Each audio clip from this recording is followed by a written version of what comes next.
a retomar el tema de Lucas, que es el estudio que hemos venido teniendo. Recuerden que estamos estudiando versículo por versículo, y este es el segundo bloque de estas enseñanzas que hemos tenido del estudio del Evangelio de Lucas. Así que, bueno, en este código pueden tener el acceso a las notas, y si no, como les dije, pueden usar la hojita. Esta parte de la vida de Jesús... ¿qué es eso? Sí, a ver si salió, pensé que no.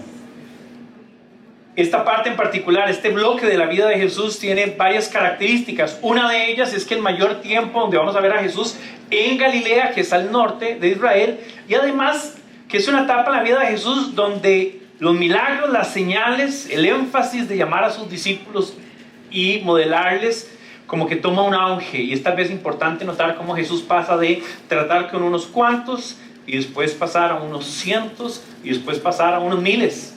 Y hay como un proceso en el que Jesús de alguna manera adquiere ese tono, como veíamos en el pasaje de la semana anterior, que está en Lucas 4:14, que Jesús regresó a Galilea y en el poder del Espíritu Santo se extendió su fama por toda la región. Entonces, esa característica la vamos a ver en Jesús recorriendo diferentes sinagogas de diferentes pueblos alrededor de Galilea, que por cierto es Galilea de los gentiles. O sea, no era un lugar donde solo judíos vivían y habitaban, sino que ya más bien había una mezcla. Y de hecho, Galilea tenía la fama de ser entonces Galilea de los gentiles, y entre los judíos era de alguna manera un lugar desprestigiado, porque convivían griegos, romanos, inmersos en una cultura romana. Y de hecho los judíos, si no todos, la mayoría de ellos trabajaban como siervos, como esclavos de las grandes casas de la gente de otro estrato en los romanos. Hoy enfatizamos en este capítulo 4 del versículo 38, y vamos a ver, como pudieron ver en la lectura que Dani nos ayudó a dirigir, hasta el capítulo 5:11. Hay dos secciones ahí, así que yo voy a referirme sobre todo con más énfasis a la segunda. Pero quiero ver en este texto al menos 3 puntos que el texto nos obliga a pasar por ahí y que nos obliga a notar. El primero es todo el tema de las señales y los milagros, que desde el evento que José Pablo estuvo compartiendo con nosotros la semana pasada, hablaba de un Jesús que llegaba a la sinagoga y que había un endemoniado que se manifestó. Que Jesús enseñaba y reprendió al demonio, y la gente estaba asombrado de la enseñanza, ojo con esto, de la enseñanza y de la autoridad. Este pasaje que vamos a ver hoy, sobre todo en esta primera sección, vamos a llegar al punto literal donde los milagros y las señales de Jesús son imposibles de contar, ¿verdad? Entonces, yendo específicamente a esta parte inicial, cuando Jesús, de hecho esto es seguidito, en la misma temporada Jesús sale de la sinagoga en Capernaum, y cuando sale va a la casa de Pedro, donde la suegra está enferma. Esto, recuerden qué día es, ¿se recuerdan? Sábado. Y cuando él sana a la suegra de Pedro, ella se pone a servirles, tal cosa, no sé qué. Y en el 40 dice al ponerse el sol. Y esa referencia al ponerse el sol, lo que está diciendo es que cuando el Shabbat terminó, todo el mundo escuchó lo que había pasado. ¿Y qué pasó? Vinieron entonces montones de personas, algunos enfermos, otros que estaban atormentados por demonios, y salieron con Jesús, salieron al encuentro con Jesús. Y Jesús, prácticamente lo que nos da a entender el texto es que pasó toda la noche en una dinámica de sanación, muy probable de enseñanza, de señales, y también de liberar a estos que estaban endemoniados. El versículo 42 dice que al amanecer Jesús sale como de esa escena, me imagino que fue una noche larga, y busca un lugar solitario, donde además podemos notar que Jesús tiene un énfasis de apartarse y claramente conectar con Dios en su propósito y en su dependencia. Nada de lo que Jesús dijo o hizo estaba desligado de lo como Dios estaba permitiéndole ejercer el ministerio que está a toda fuerza dando. Pero claramente hay una evidencia grande del tema de los milagros y las señales. Y ese es el primer punto al que quisiera tal vez referirme, que está ahí en sus notas. Los milagros y las señales son característica del ministerio de Jesús. O sea, Jesús hizo y realizó muchas cosas. Unas eran de índole de sanidad en las dolencias o padecimientos de las personas. Otros eran en torno a estas personas que estaban siendo atormentadas por espíritus demoníacos. Otras fueron en términos de cosas naturales o cosas simplemente sobrenaturales imposibles. Convertir el agua en vino o calmar la tormenta. Entonces todos estos milagros y todas estas señales están en la categoría de cosas que naturalmente nadie las puede realizar y nadie las esperaba. Claramente, y en el texto hay evidencia de esto, pero también en cómo nosotros entendemos el concepto de milagros, tiende a ser algo muy sensacionalista, porque llama la atención. Cuando Jesús toca al leproso, que lo vamos a ver la otra semana, cuando Jesús levanta al paralítico cerca del estanque de Betesda, cuando Jesús le dice al paralítico que meten por el techo y lo levanta también, cuando Él declara sanidad a los ciegos, obviamente la reacción al entorno era de fascinación, de asombro. De hecho, la palabra milagro tiene varias implicaciones en su significado. Uno es un acto sobrenatural. Otro es algo que causa un asombro en el que quedas, como decir, pasmado. Yo no sé si alguna vez has tenido una experiencia de que algo te sorprendió tanto que quedas como congelado. Ese es el concepto de estar asombrado, de estar siendo testigo de estas cosas.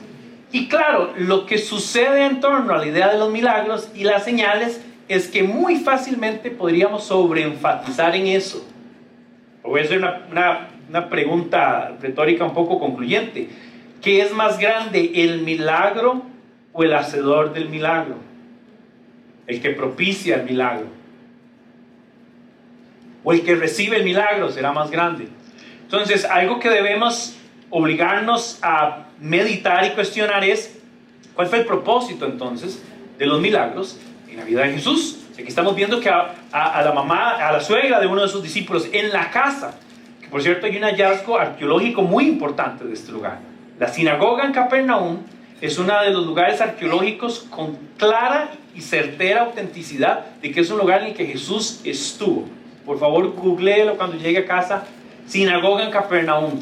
Están los restos de la sinagoga que construyeron unos tantos años después sobre la sinagoga del tiempo que data la época de Jesús. Y de hecho lo que hicieron es una excavación, una muesca. Esto tiene una muestra, esto tiene un nombre y no me acuerdo cómo se llamaba, pero hay una sinagoga construida sobre la sinagoga. Entonces, para poder indagar en lo que está aquí, tienen que quitar una era. ¿Sí me explico? Entonces ellos lo que hacen es como hacer un corte como de queque, para poder no perder esta era, pero cerciorarse. Ciertamente los arqueólogos han encontrado este lugar en Capernaum. Al frente de este lugar, en la sinagoga en Capernaum, hay un montón, es un campo relativamente grande de hallazgos arqueológicos, y además encontraron en las casas de la época, en las inscripciones de las piedras, inscripciones que hacían referencia a Jesús, donde además entonces construyeron una iglesia que se llama la iglesia de San Pedro, porque está conectado con este evento de que Jesús sale de la sinagoga de Capernaum y que pareciera caminar un poquito al pueblo en Capernaum y llega a este lugar donde está pasando. Entonces, claro, la idea de ver un Jesús que está en la dinámica de la sinagoga con sus discípulos y todo el entorno de sus discípulos, entiéndase familia y todas las personas que viven ahí, están siendo testigos de esos milagros. Entonces, de una manera muy rápida, como punto número 1, quiero referirme a esta idea de los milagros. Lo número 1 que podemos entender es que fueron señales que buscaban constatar, que buscaban que la gente, sus discípulos, creyeran en Jesús. La primera señal de Jesús convirtiendo el agua en vino, que fue en Caná, en el texto de Juan, voy a compartirles varios. Juan 2:11 dice: esta primera señal milagrosa, curiosamente aquí usa dos palabras para enfatizar, señal milagrosa, la hizo Jesús en Caná de Galilea, y así reveló su gloria, y sus discípulos creyeron en él. Entonces, ¿cuál era el propósito?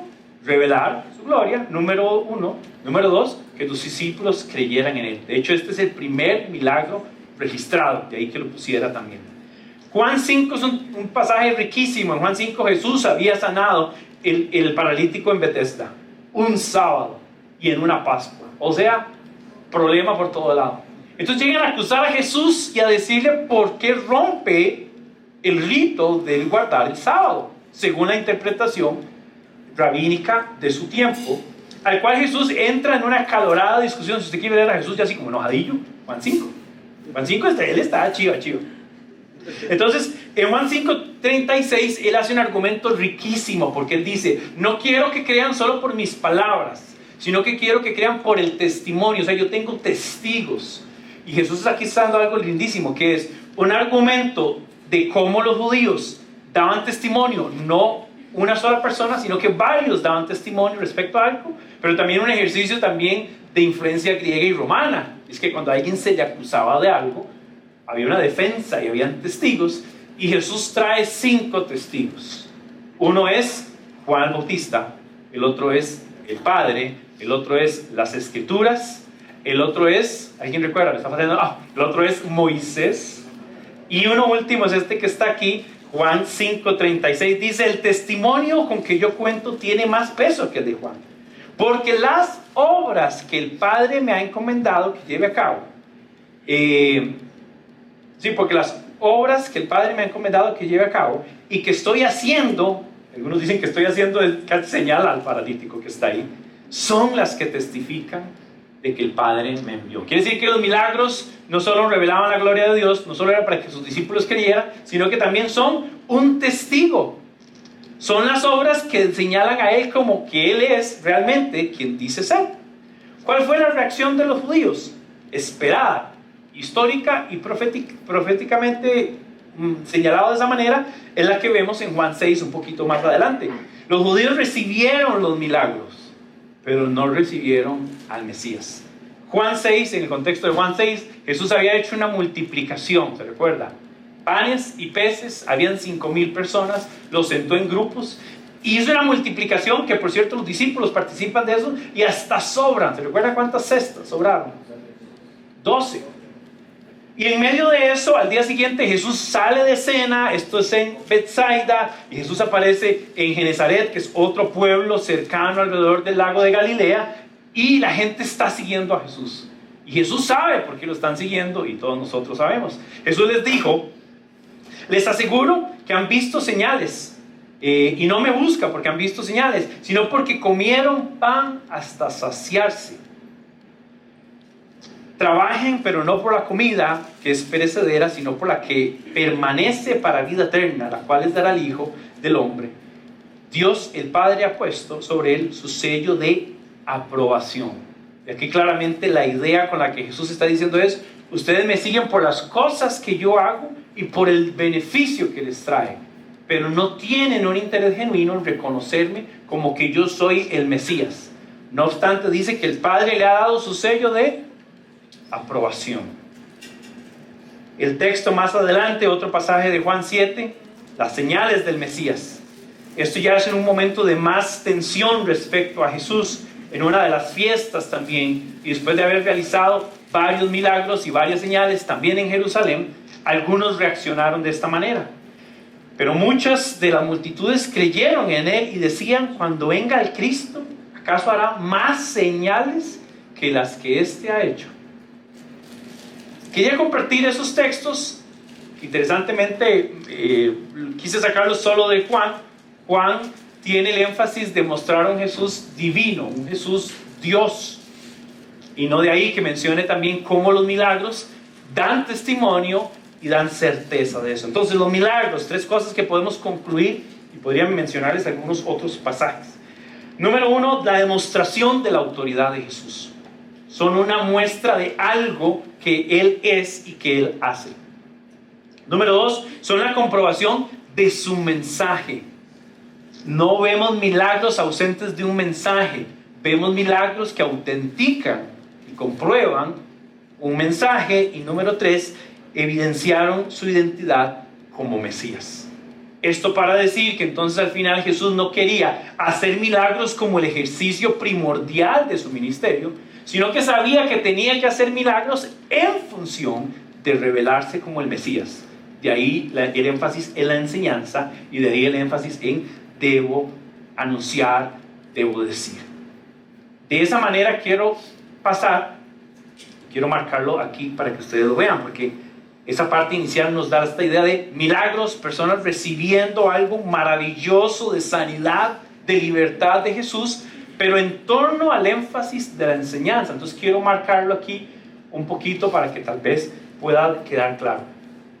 Cuando Jesús, después de que sana a este montón de personas, en lo que me imagino fue una noche muy larga, sale de cena, regresa al Padre, y al amanecer, versículo 42, usted lo puede ver ahí, dice que cuando amaneció Jesús se fue a un lugar solitario y la gente lo andaba buscando. ¿Para qué lo andaba buscando la gente? Para que siguiera ahí, que pusiera una carpa y Pedro dijera: vamos a cobrar aquí un seguro barato, Jesús no se preocupe, yo me encargo, le voy a pasar un fee nada más, y van a poner una clínica, ¿verdad? Pero dice que cada uno de ellos llegaron donde él estaba y procuraron detenerlo para que no se fuera. Imagino que usted tiene un amigo que hace milagros.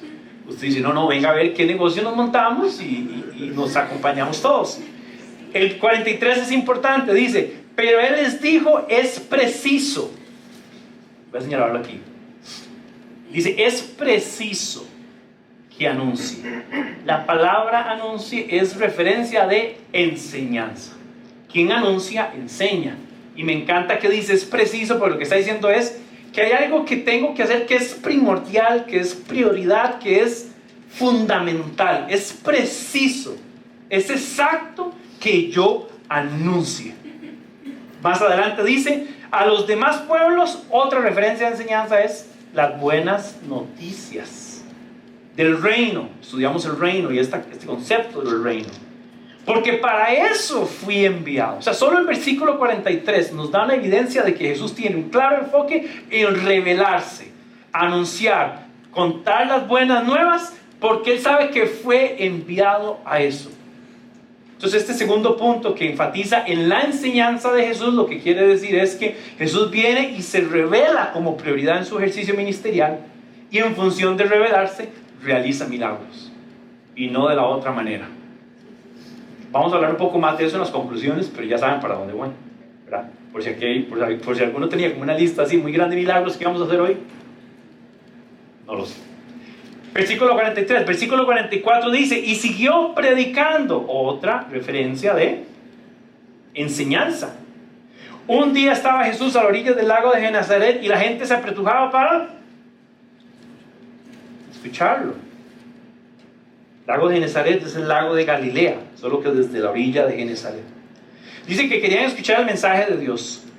Y entonces vieron dos barcas que los pescadores habían dejado en la playa mientras lavaban las redes. Subió una de las barcas que pertenecía a Simón, ese Simón Pedro, y le pidió que la alejara un poco de la playa, y luego se sentó y ¿qué hacía? Enseñaba a la gente. Desde la barca, por cierto, una forma muy creativa de hacerlo. Debió haber sido además demasiado significativo para Pedro que el maestro tuviera la creatividad de decir: quiero usar esta barca y voy a enseñar. Y Pedro diciendo: nunca se me hubiera ocurrido que mi barca pudiera servir para esto. Y tenga eso en mente, porque tiene un significado también más adelante con lo que vayamos a ver. Dice además que enseñaba. Y el cuarto tiene otra referencia que dice que cuando terminó o acabó de hablar. El texto tiene 6 referencias directas de Jesús enseñando, Jesús revelando, Jesús anunciando. Entonces yo vi un contraste aquí interesante donde el texto nos habla de las cosas milagrosas en esta sección, donde podemos hablar aquí, voy a poner milagros. Y en esta parte de esta sección estamos viendo un énfasis de Jesús en la enseñanza. ¿Sí lo ven así? Bueno, está así. Entonces, en estos puntos solo quiero armonizar de que estas maravillas, señales, prodigios y milagros están en función de esto. Una forma fácil de comprobarlo, fácil de comprobarlo es que si Jesús venía a la tierra y hacía un montón de milagros, pero nunca se revelaba como el Cristo, ¿qué implicaciones eternas hubiera tenido eso para nosotros? ¿Sí me explico? Entonces, el mensaje y la revelación de Cristo son esenciales, y los milagros en función de eso. Volviendo a las notas, leyendo un poquito la enseñanza de Jesús, y ahí hago referencia a algunos versículos de los que acabo de mencionar aquí. La enseñanza de Jesús fue el énfasis primordial de su ministerio. Él llevó el texto de la ley y el texto profético a cumplimiento pleno. Él debía hacerlo de esa manera. Revelando la buena noticia del Evangelio, Jesús como el Hijo de Dios, el mediador de un nuevo pacto de gracia. Y ahí puede agregarle el hacedor de milagros. Pero es el Hijo de Dios, es el mediador, es Emmanuel, Dios con nosotros. Los milagros, señales, el hacer discípulos, su muerte, su resurrección, estaban en función de ese mensaje esencial de que Él era el Mesías, el Hijo de Dios, y que Él había de venir, o sea, el Emmanuel, Dios con nosotros. Entonces, el mensaje y lo revelado está antes, y la obra para constatar y los temas que hablamos vienen después. Esos son dos énfasis que podemos notar del texto.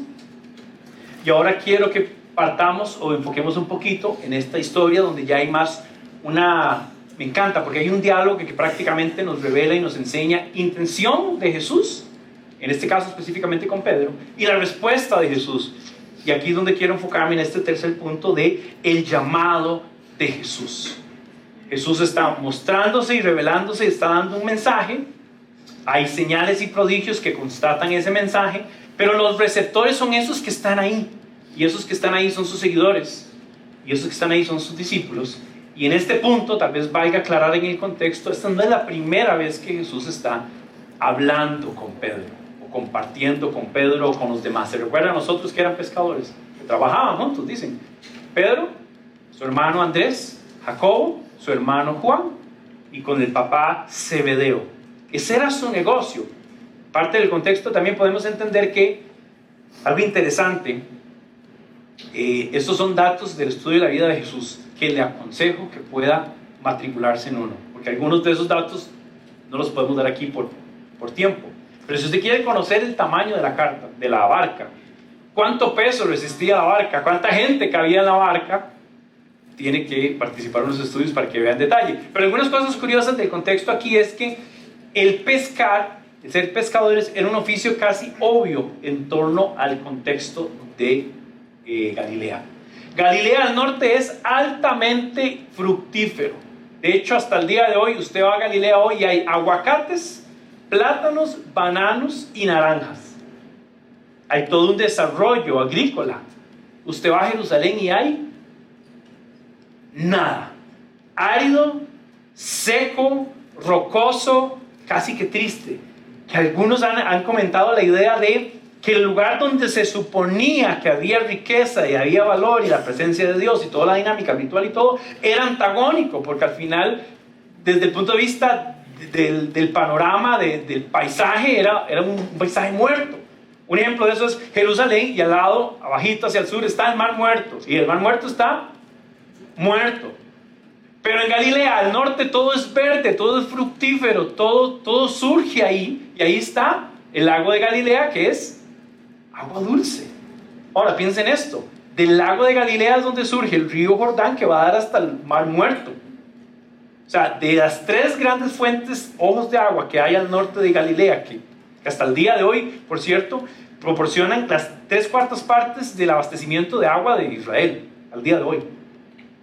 No obstante, llega al Mar Muerto y no hay vida ahí. Algunos han hablado de que hay como una metáfora de cómo hay una resistencia de Jesús particularmente en Jerusalén, en torno a los religiosos, la dinámica judía y el rito. Y en Galilea pareciera que hay una metáfora de que es gente que quiere escuchar y que da fruto y que recibe y reconoce verdaderamente es el Mesías. Judíos y no judíos. Dicho esto, claramente pescar era una dinámica, un trabajo obvio de realizar. En torno a la pesca habían varias cosas. Primero, pescas para subsistencia, o sea, para lo propio, pero también pescas para negocio. Eso nos deja entrever que entonces estos discípulos de Jesús, pescadores, están en el estrato social más bajo. O sea, Pedro y sus amigos están por debajo del estrato de esclavos. O sea, un esclavo tenía más derecho a comida y a vestido y a lugar, acceso, porque era lo que debía garantizar sus señores, y Pedro más bien está viviendo de la pesca y parece en el estrato más bajo, que es el más pobre. Importante entender eso. Está el estrato del esclavo y está el estrato del pobre. Y los discípulos de Jesús, no todos, pero probablemente la mayoría son pobres. De ahí que además era significativo hasta la reacción que vemos en el 11, que dice que lo dejaron todo. Esta era su fuente de subsistencia y de trabajo. Repasando un par de estas cosas, ellos terminaban, aquí hay un encuentro de cosas, ellos terminan sus labores porque la pesca se realiza de noche o de madrugada, con la idea de que los peces de hecho de noche están nadando en aguas más afuera, más externas, y no hay intromisión de luz. Entonces, claro, los pescadores, que hasta el día de hoy también lo hacen de noche y lo hacen de madrugada, salen y echan sus redes. Y parece que este fue un día malo. No habían pescado nada. Hemos trabajado duro toda la noche y no hemos pescado nada, dice. Jesús viene por otro lado muy contento, enseñando. Hay una multitud. Jesús pide la barca, comienza a enseñar, termina de enseñar y viene este pasaje. Específicamente del 4 y el 5. Lleva la barca a aguas más profundas y echa las redes para pescar. Y tal vez quiero enfatizar en esto como una orden, una indicación de Jesús. Ahora, Jesús no sabemos que tenga un trasfondo de pescador, sabemos que tiene un trasfondo de constructor, de carpintero.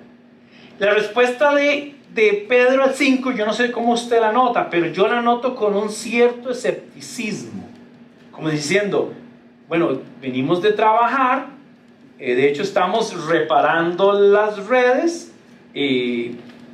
pero, y aquí es donde está este pero, y de este pero surge el título de esta enseñanza: como tú me lo mandas, echaré las redes.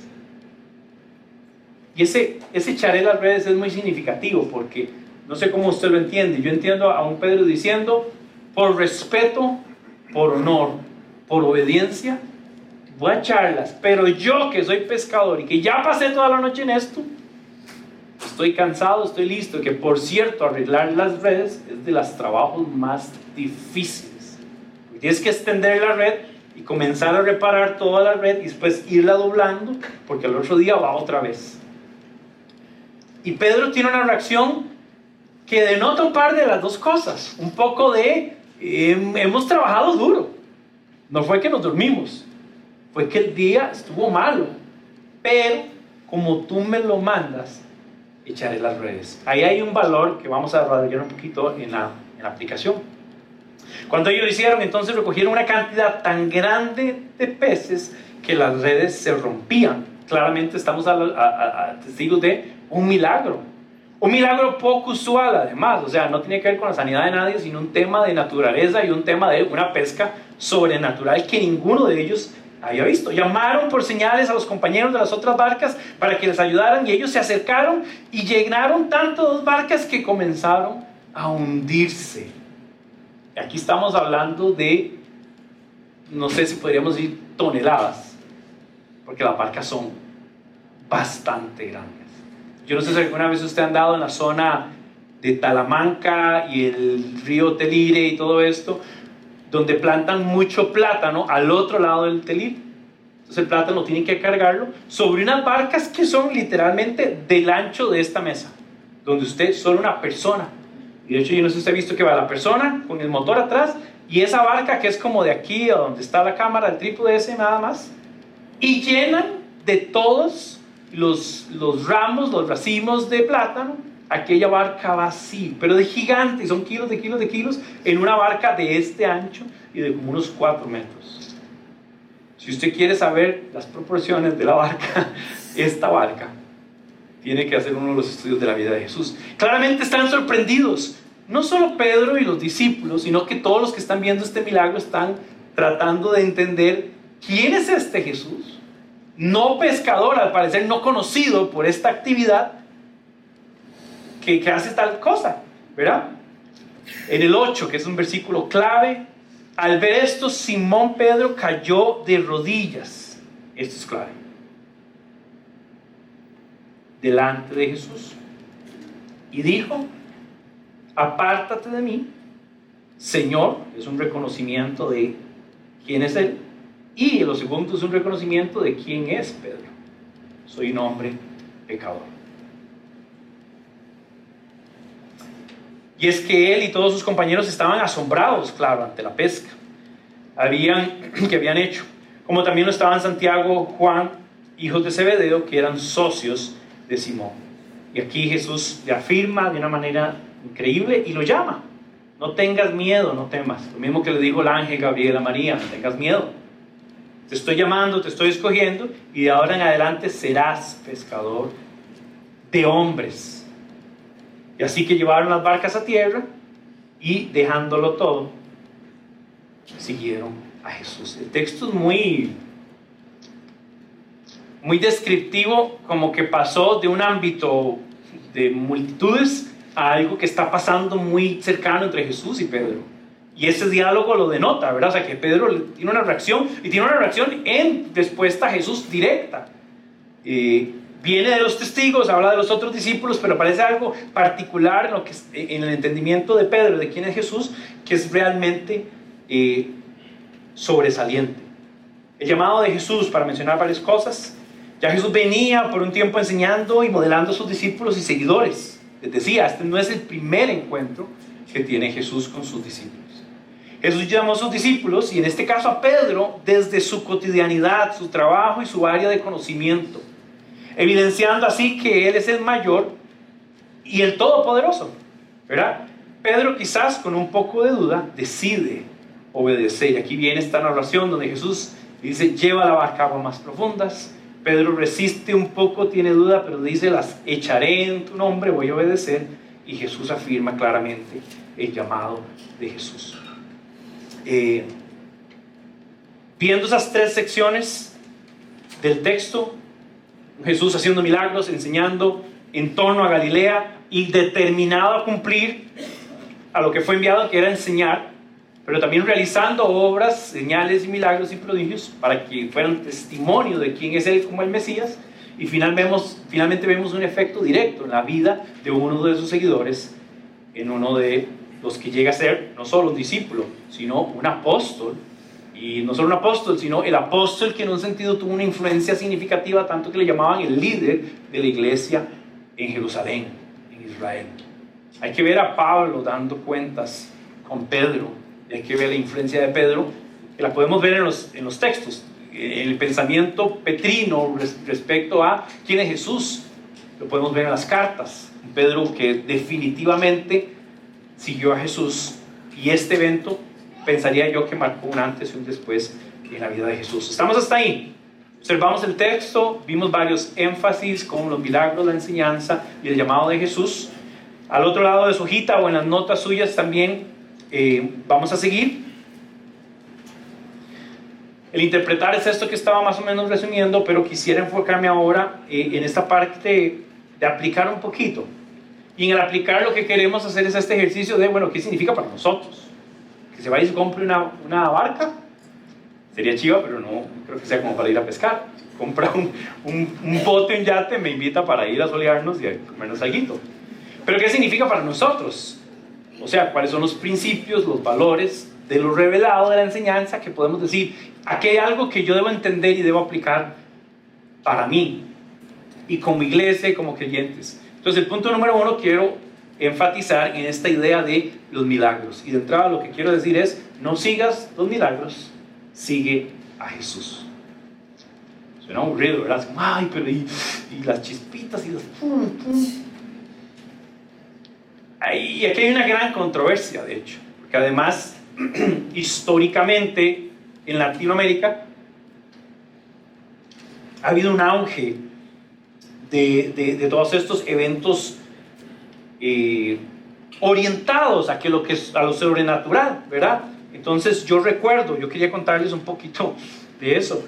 Cuando yo me conocí de Cristo y me convierto, yo tenía 12 años, o sea, era un pollito, y sabía algunas cosas, pero obviamente estoy inmerso en una dinámica de una iglesia que es particularmente carismática, pentecostal. Yo no diría que la iglesia era necesariamente de las más loquillas, pero era semiloquilla. Pero si se ríen es porque han estado en una iglesia loquilla. No, pero yo me recuerdo entonces con 12 años, sobre todo cuando habían eventos. Me recuerdo un señor que usted debe conocer, pero voy a reservarme el nombre. Qué más elegante. No, y recuerdo que este señor, muy reconocido, lo invitaron a enseñar a la iglesia, y la manera en que se anunció es Noche de Milagros. Y claro, usted tiene 12 años, usted dice, claro, porque usted lo que genera es un sensacionalismo en torno a vamos a ver qué pasa.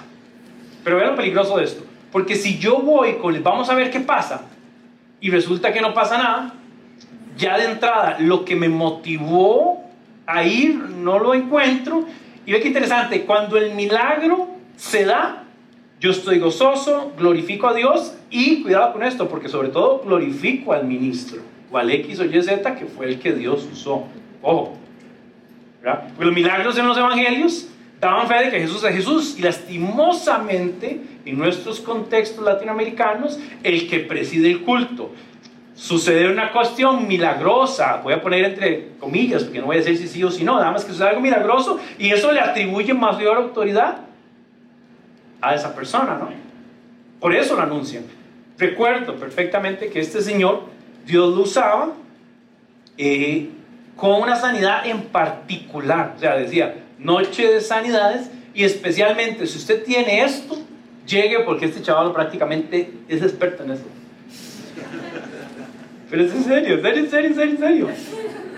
Ahora, yo no voy a entrar aquí en dimes y diretes de si eso no es. Lo que sí le puedo afirmar es que ningún creyente necesita un milagro hoy para constatar quién es Jesús, su obra, su muerte y su resurrección. Y usted me va a decir, ¿por qué? Bueno, precisamente porque esa es la máxima del milagro. O sea, no hay nada más grande de los milagros que el Mesías muerto y el Mesías resucitado. ¿Estamos de acuerdo ahí? ¿Usted se ha visto algo más grande que eso? Entonces, a partir de este acto clímax del Evangelio, la pregunta es, ¿usted o yo requerimos algo más que eso? ¿Verdad? Yo pensaría que no. Voy a mencionarle otro, central, esencial, el milagro del nuevo nacimiento, su regeneración, que Dios te llamó de la muerte. Ninguno de nosotros llamó a Dios. Ninguno no salió de nosotros. Quiere decir que de una manera milagrosa el Padre nos llamó a la vida, como Jesús llamó a Lázaro, el que lo llamó por nombre, le dijo, Lázaro, sal. Llamó por tu nombre y te regeneró en el nuevo nacimiento y con la vida en el Espíritu. ¿Eso es un milagroso o no? Ahora, algo interesante, no es sensacionalista, pero es milagroso. Es milagroso porque parte del punto de partida que no lo provoqué yo, ni factores externos. Es la obra de Dios. Es sobrenatural, es milagroso. Vivir una vida una genuina espiritualidad, basado en el entendimiento del Evangelio de Cristo y sujetos a la palabra de Dios, es milagroso. Sin pretensiones extra y sin cosas que yo reclamo o que yo pido para entonces ser hijo de Dios. Y por último, un milagro significativo para la iglesia, estoy hablando, el poder ser voceros del mensaje y hacer discípulos de Cristo es milagroso. Estas cosas todas son milagrosas porque no surgieron de usted o de mí, son obra de Dios. Si Dios te usa para compartir el Evangelio con alguien, ¿es gloria tuya o es gloria de Dios? Gloria de Dios. ¿Quién te usó? No fue el Espíritu Santo, que te convenció a vos y está convenciendo a la otra persona. Entonces, con el tema específico de los milagros, mi reto es el siguiente. Los milagros en el contexto de Jesús estaban en función de lo que ya vimos. Al inicio de la iglesia vemos los apóstoles manifestando milagros en función de que la iglesia fuera establecida y que el fundamento fuera dado. ¿Cuál era el fundamento? La enseñanza de Cristo y los apóstoles. Fue dado. Entonces los milagros también están en función de esa realidad espacial y histórica, o sea, en ese momento. Pero una vez establecida la iglesia y el Espíritu Santo, como profetizó Joel, de que iba a venir sobre las personas, a partir de ahí la exigencia o la necesidad, digamos, que usted y yo podamos tener de algo sobrenatural para creer, es ya nada más ganas de joder. Sí, así digo yo a mis hijos. Verán, hace 15 días estaba cumpliendo años Gael. Oiga, le fue bien a Gael. Yo creo, le conté como 3 queques. Porque entonces celebramos con mi mamá y con mis hermanos, entonces queque, cumpleaños y regalos. Porque entonces ya mi mamá le mete una cosa y mi hermana le da otra y bueno. Después, celebración con la familia de mi esposa. Entonces otro queque y otros regalos, y yo tengo varios, Gwen tiene 4 hermanos, cuente. Entonces, y tome el otro y Gael a mano abierta. Mira, aquí vuelta loca. Y entonces ya después fuimos a pasear, porque el suegro también cumpleaños, entonces vamos a celebrar con él. Bueno, es una cosa. Y le regalaron tenis, y le regalaron, era una cosa así, y los chiquitos, dice que los chiquitos entonces cuando les regalan cosas, como en Navidad y todo, lo arman todo y lo ponen así en el cuarto. O sea, al final de esa semana en el cuarto de Gael no se podía entrar, era como, estaban los carros, estaban aquí, estaban lo otro. Y entonces, esta semana dijo, papi, vieras que un compañero mío tiene un Blade Blade. Y yo lo volví a ver y dije, ¿cómo Blade Blade? O sea, ya él, esos somos nosotros. No estoy hablando más de mi hijo. Estoy diciendo que la conducta de mi hijo es la conducta del humano. Es insaciable. Viene de una semana de ensueño. Yo de niño nunca tuve nada ni parecido, ¿verdad? De hecho, yo me topaba con mi papá en la casa y me decía, ¿usted quién es? No, mentira. Pero no era tan así. No era tan así. Y ¿usted quién es? ¿Cómo se metió a mi casa? Era así. ¿Usted cuándo? Ellos saben que yo nací. El día que nací eso es un misterio hasta el día de hoy. No, mentira. Entonces, lo que estoy ilustrando es que, claro, naturalmente Gael dice, qué bonito todo esto, pero ¿será que me pueden comprar también aquello? Y uno tiene que decirle como papá, a ver, practique conmigo, los papás de esto. No, se le ha dado suficiente. Vaya de rodillas al cuarto, agradeciéndole a Dios, y se acuesta a dormir. Punto. Todos los papás aprueban esta. Yo voy a hacerme un curso, gracias, amén. Voy a hacerme un curso para padres de respuestas de ese tipo. Pero es esencialmente, y volviendo a esto, es nosotros. Usted necesita algo más que lo revelado en el texto, constatado por la historia de que efectivamente Jesús es el Emmanuel, el Hijo de Dios manifiesto, encarnado, que nos enseñó, nos reveló la verdad y nos abrió un camino nuevo y vivo. Murió en la cruz y resucitó. Y usted dice, ¿y será que me puede hacer tal milagrito? No es eso. Ahora, habiendo dicho eso, nunca jamás le restaría la capacidad soberana de que Dios haga lo que quiera, cuando quiera, con cualquier persona. Pero es una cuestión soberana de Dios. No es como la gente que cree que si usted ora y ora y ora y ora, entonces usted comienza a agarrar el brazo de Dios y torcerlo y torcerlo y torcerlo y torcerlo y dice, bueno, sí está bien, tome. Esa idea de Dios primero degrada a Dios. Porque si usted puede torcer el brazo a Dios, Dios no es Dios. Usted sería Dios. Lo cual es un poco ridículo, pero estoy diciendo una frase que he escuchado de pastores y de personas que influencian a miles de personas. Que si usted ora mucho, lo que Dios en un momento le dijo que no, le dice que sí. Porque es como agarrarse, como cuando Jacob se agarró con el ángel, y entonces usted tiene que agarrarse y uno comienza a tratar de desenmarañar esta teología y dice, ¿what? Mi gran reto como comunidad de fe es la siguiente: que nuestro estilo de vida como creyentes sea una manifestación en sí de lo milagroso de la vida del creyente. ¿Sí se entiende eso? Hay una simplicidad de decir, el Padre nos ama y nos ha hecho aceptos. Milagroso. El Padre me usó para retar a mi mamá, a mi familia, a mis hermanos a conocer a Cristo. Es milagroso, ¿verdad? En estos meses habíamos estado en un proceso larguísimo de aplicar para las visas de 9 estudiantes de Comunidad Nexo para participar de la segunda fase del proceso que habíamos comunicado de fusión. Vea, nadie tenía menos fe de eso que yo. Confesiones pastorales. No, porque obviamente sabemos que ese proceso es difícil. Es difícil. Eran 9 personas, entonces yo oraba a Dios. Ahí te los entrego, yo no sé, haga su voluntad. No, y de verdad oramos y buscamos los papeles, pero había, por diferentes razones, posibilidades, bastantes diría yo, para que rechazaran al menos 3 o 4. Y no rechazaron a ninguno. Nosotros estamos a punto de hacer una división en Comunidad Nexo, que es una agencia de viajes que dice viaje con Nexo, porque están repartiendo visas. Entonces, una expresión, vamos a ver, la expresión mía como creyente es, para mí eso es milagroso, gloria a Dios. Entonces, el creyente yo creo que más bien tiene la oportunidad de reconocer que hay algo sobrenatural de todo lo que Dios hace, provee y hace en mi vida. Cuando su esposo dejó de ser tan terco, la esposa dice, milagro de Dios. Pero esencialmente es eso.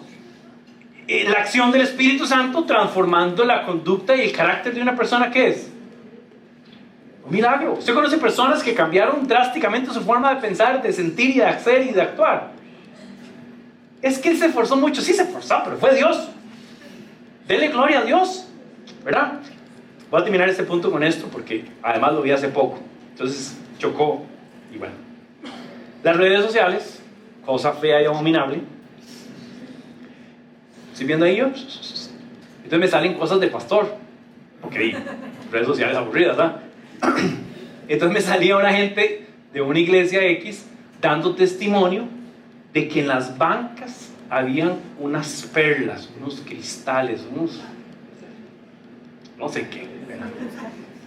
Entonces dice, sí, es que no hay, entonces, literalmente las palabras que usan, no hay duda de la acción de Dios o de la presencia de Dios, porque yo vi un diamante en la silla, lo junté y yo supe que era de Dios para mí.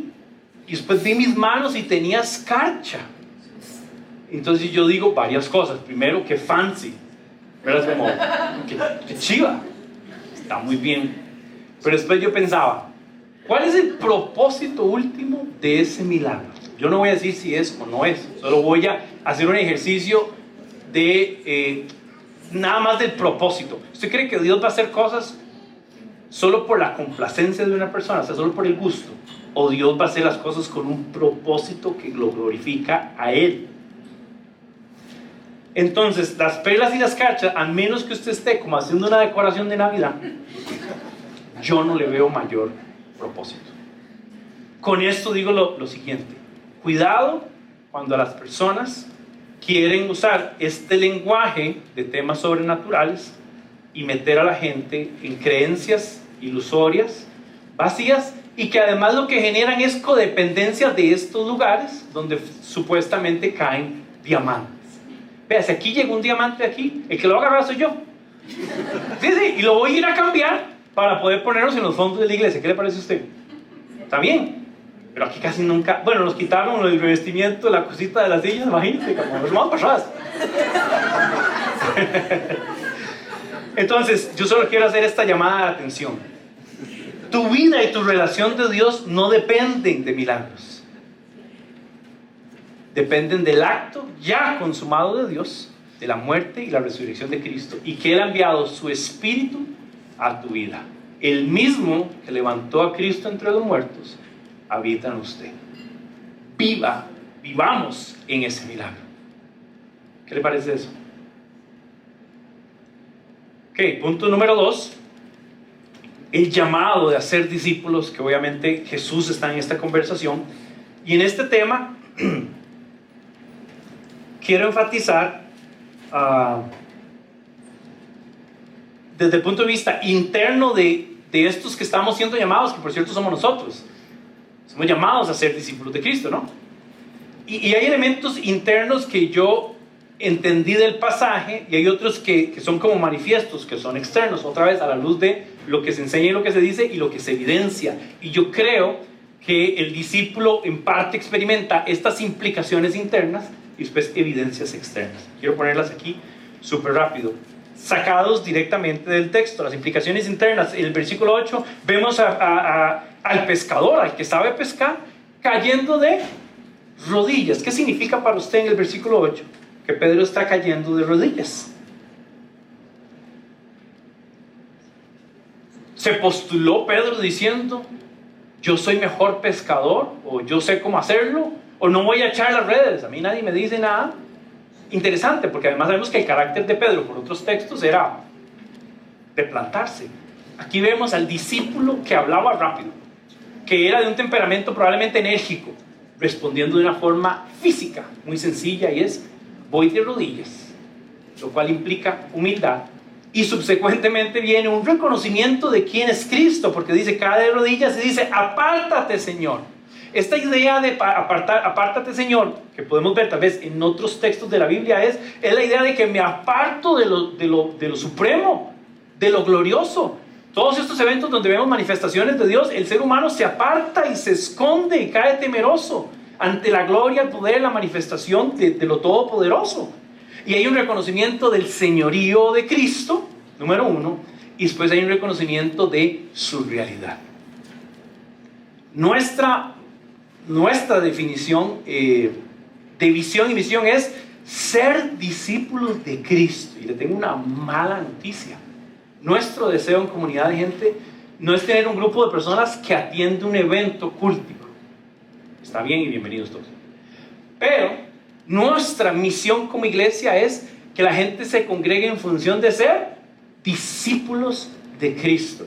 Así que mi oración es que nuestra calidad y nuestro carácter interno esté afectado por un sentido profundo de humildad, de reconocimiento de quién es Cristo y por ende el reconocimiento de nuestra realidad. Y aquí hay una cuestión súper sencilla de Pedro diciendo, soy un hombre pecador delante de un hombre no pecador. Soy un hombre limitado delante de un hombre ilimitado. Soy un hombre que conoce algunas cosas delante de un hombre que conoce todas las cosas. Esa es la actitud de quien ha sido llamado un discípulo de Cristo. La gente que más logra avanzar o que más logra florecer en su caminar con Cristo es la gente que tiene un sentido humilde de quién soy yo.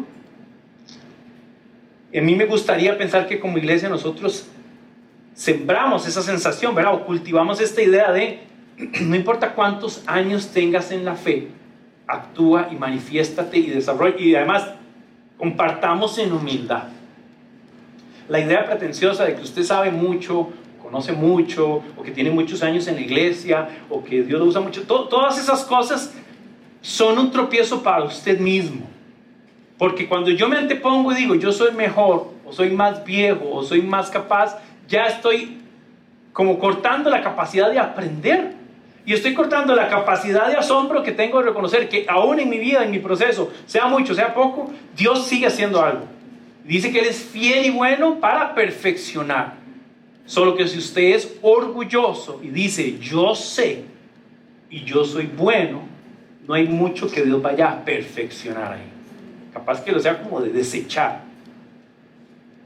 ¿Cómo mira Dios al altivo?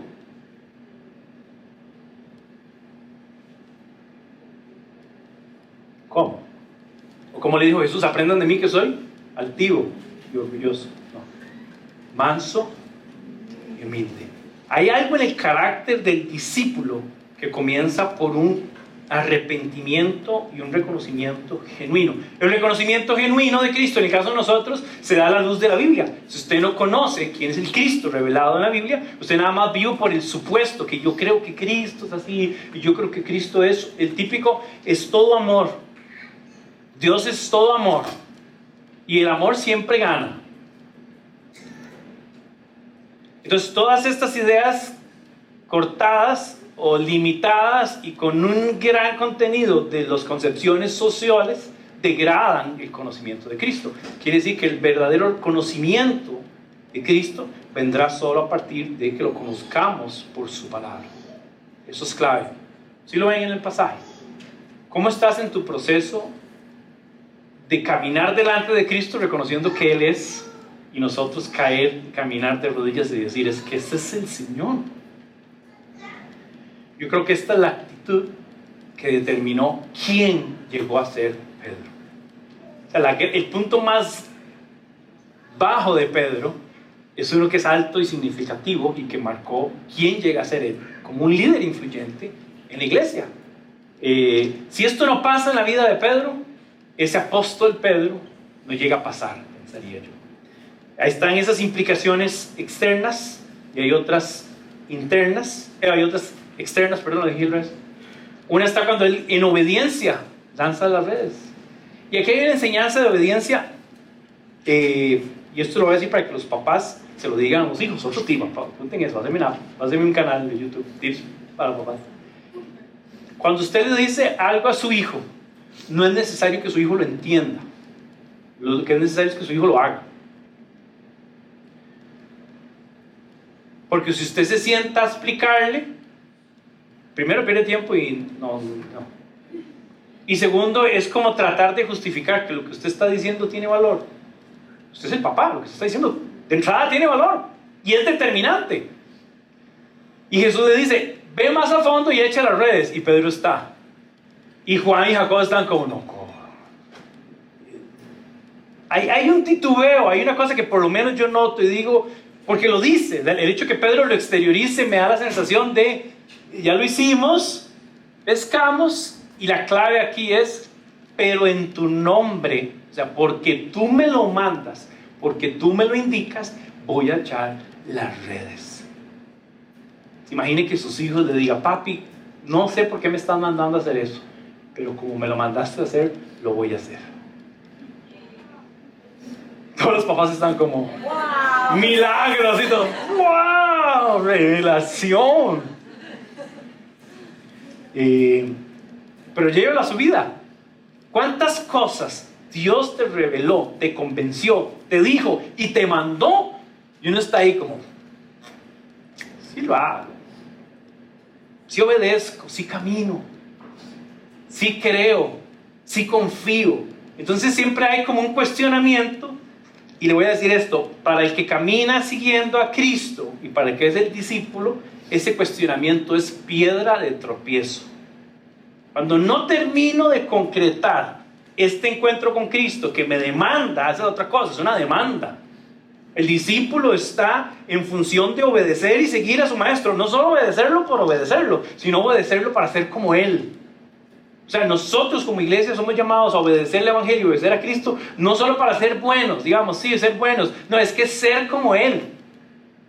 Ser buenos no es suficiente, a nadie le importa. Hay mucha gente que es buena y no es creyente y le sirve en un sentido natural, pero ¿y en lo espiritual de qué le sirve?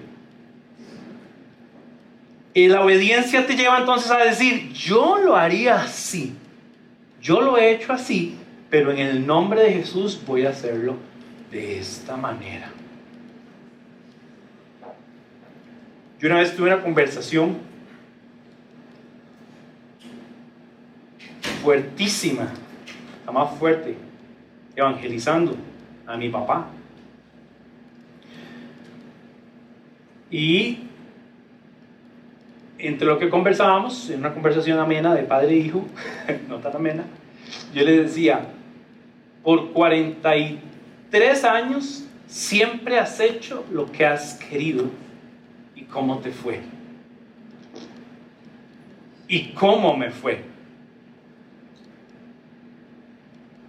No se lo recomiendo a los que están aquí, a los hijos. Ahora, yo tenía independiente, fuera de casa, mi papá fuera de casa por algunos años y en una condición distinta. Yo tal vez tenía 21 años. Y mi papá llorando me dijo, me ha ido mal porque siempre he hecho las cosas a mi manera. Mi papá y yo compartimos por un año y alguito un estudio, muy romántico y amoroso como lo estoy describiendo. Pero un estudio donde él está encontrándose con la verdad de Cristo que además conocía, pero resistió toda su vida. Y yo como hijo tratando de decir, te amo, te perdono, caminemos juntos. Es probablemente mi experiencia como creyente más significativa. No creo que haya habido una enseñanza o una acción o algo que el ministerio para mí haya sido tan significativo como verme una vez por semana con mi papá en San José para comer y discutir. Teníamos un libro en común. Y preparando esto pensaba que al final esas palabras que yo le dije a mi papá fuertes y para retarles eran la esencia de la conducta humana. Siempre haces lo mismo, siempre te va igual. ¿Cómo sería si comienzas a hacer solo lo que el Padre te manda hacer? Y en lugar de decir esa palabra rápida, guardar silencio.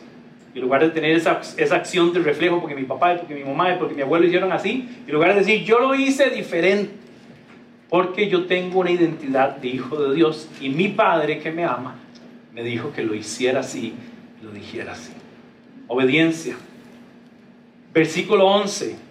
Dejar todo y seguir a Jesús es una evidencia externa de que este encuentro para Pedro fue un catalizador. Fue un punto de quiebre, un punto de no retorno. Y ese dejar todo para ellos fue su barca, su negocio. Y ponga cuidado, la pesca más grande de su vida. ¿Cuánto dinero había en la pesca más grande de su vida? No obstante, el texto parece indicar que eso no fue el boom fue el reconocimiento. Entonces le hago la pregunta, volviendo a la dinámica inicial: ¿qué fue más grande, la pesca o el Señor? ¿La pesca o el llamamiento? Pedro escogió la pesca, lo puso atónito, asombrado. Literalmente la esencia del origen de la palabra es el asombro por lo sobrenatural. Y él decide seguir al hacedor de esos milagros. No se queda idolatrando, no hizo una estatua de una barca con peces. Y sigue a Jesús. Ese dejar todo para nosotros tiene un montón de aristas. Jesús va a retomar este tema más adelante. Dice, el que quiere ser mi discípulo tiene que renunciar a todo. Tiene que negarse a todo y tiene que tomar la cruz. Y si nosotros como iglesia, si queremos cumplir esa visión, somos discípulos a ser llamados a esto. Y yo no sé a qué cosas Dios le está inquietando a renunciar, pero estoy seguro que Dios te está invitando a renunciar a algo. Y que tiene un sentido específico en tu vida. Le voy a decir por qué específico. Porque Jesús le habla de pescados y de pesca al pescador. Y lo asombra con eso. Tal vez para mí una pesca milagrosa no hubiera sido sorprendente, porque yo escomodí, fue bien. No sé cuánto es mucho, es poco. Simplemente era como.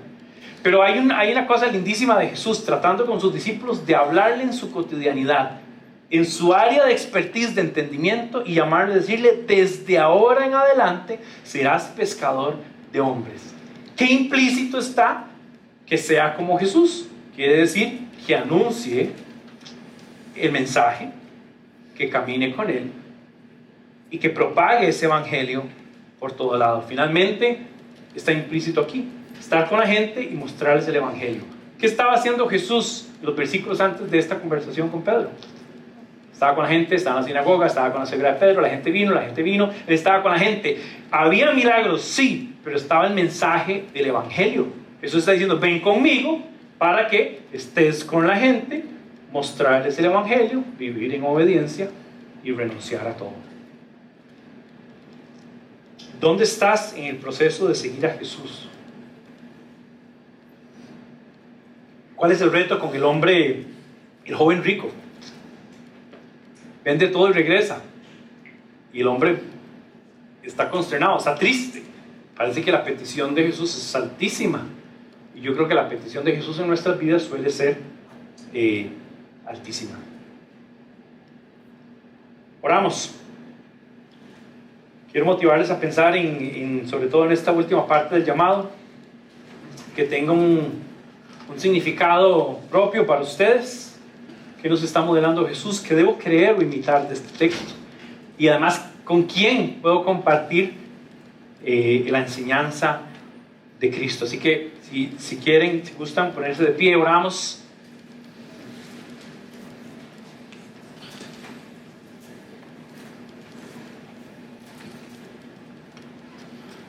Papá, te damos gracias por esta mañana.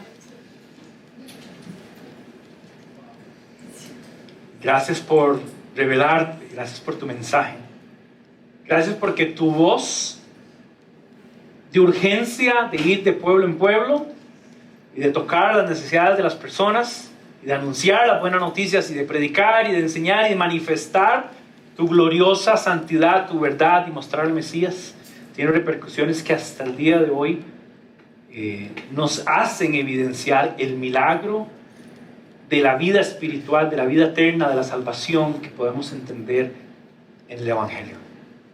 Gracias porque hoy como comunidad de fe podemos reconocer que el milagro más grande siempre fue y será ese Cristo encarnado, que se dio, que se propició de una manera sustitutiva, y donde debíamos pagar nosotros, Él pagó un precio para otorgarnos a nosotros entonces vida y justificación y perdón y aceptación. Te pido que estas palabras y esta escena del Evangelio nos conmuevan como a Pedro de caer de rodillas, no solo en el sentido físico, pero en el sentido de poner mi orgullo de lado para ser formado como un discípulo. Dejar mis pretensiones, mis títulos, mis posturas para adoptar una que es sencilla. Soy un hombre pecador y necesito el auxilio del Maestro, que me forme, que me enseñe, que me indique, que me dirija, que me guíe para ser formados como discípulos. Yo no puedo solo, no tengo la capacidad, no tengo el don, no tengo el talento, no tengo nada, Señor.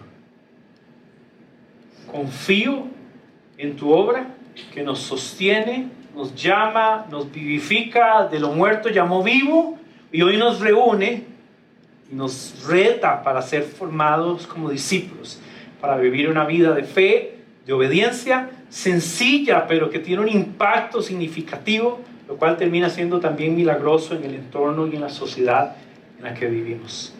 Pido que bendigas a cada persona que hoy nos acompañó, a cada familia representada acá. Te pido que esta semana podamos seguir meditando en este texto que hemos estado compartiendo esta mañana. Recuérdanos orar por nuestros gobernantes esta semana. Recuérdanos recordarle a nuestros hijos y animar a nuestros hijos a celebrar independencia, las bendiciones y las cosas que nos has regalado.